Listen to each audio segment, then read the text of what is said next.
Quelques journalistes de Goma et correspondants des chaînes internationales ont été mis au parfum de la réponse abri qu'apporte l'Agence des Nations Unies pour les réfugiés en faveur des déplacés. C'était au cours d'un déjeuner des presses, mercredi 20 avril, dans les installations du HCR. Il a été révélé que plus de 15 millions de personnes ont besoin d'une aide humanitaire d'urgence et près de 3 millions au Nord Kivu et Sud Kivu.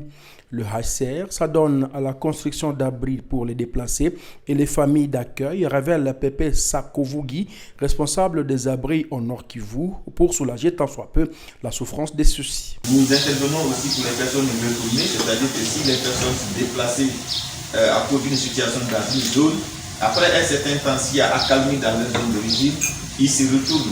Mais en se retournant, ils trouvent que leurs abris ont été détruits, toutes les habitations parfois brûlées, etc.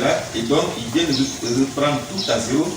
Et en ce moment encore, ils ont besoin de l'aide, même si on les a aidés en zone de déplacement, il faut les accompagner encore en zone de retour pour les permettre de s'établir dignement dans leur propre localité. Lorsqu'ils décident de se relocaliser quelque part, c'est-à-dire qu'ils sont dans une zone de déplacement, la situation ne s'améliore pas dans leur zone d'origine, ils disent bon, comme ça ne marche pas, je vais essayer de me relocaliser quelque part.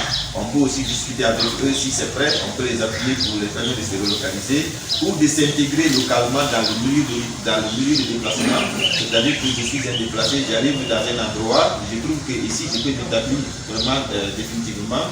Alors si je suis engagé dans ce sens, nous appuyons aussi ces gens de personnes à s'intégrer dans la communauté d'accueil dans laquelle ils ont été reçus. Paulin Kalinga, chargé des programmes chez AIDS, démontre que les constructions se font avec une participation de différentes parties prenantes pour se rassurer d'une appropriation locale. Toute action que nous faisons sur le terrain, c'est toujours avec la communauté. C'est-à-dire, les autorités politico-administratives sont toujours impliquées par rapport à ça.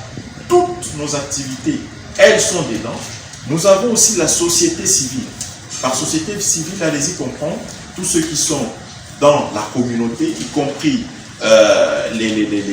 par exemple les membres des églises, les enseignants et la société civile proprement dite, tous sont impliqués dans ces activités-là.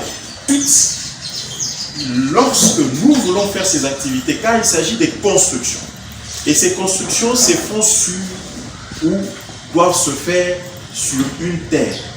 Et le plus souvent, on implique les autorités par rapport au terrain où on doit construire. Parce qu'on doit noter qu'on se rassure, que ce soit les déplacés ou les retournés, que le terrain sur lequel ils se trouvent, qu'il n'y ait pas de problème, ça c'est de un, et des deux, que voilà, il y a des documents, quand même de documents qui peuvent permettre à la personne de vivre sur cette terre ou bien de jouir sans trop de soucis.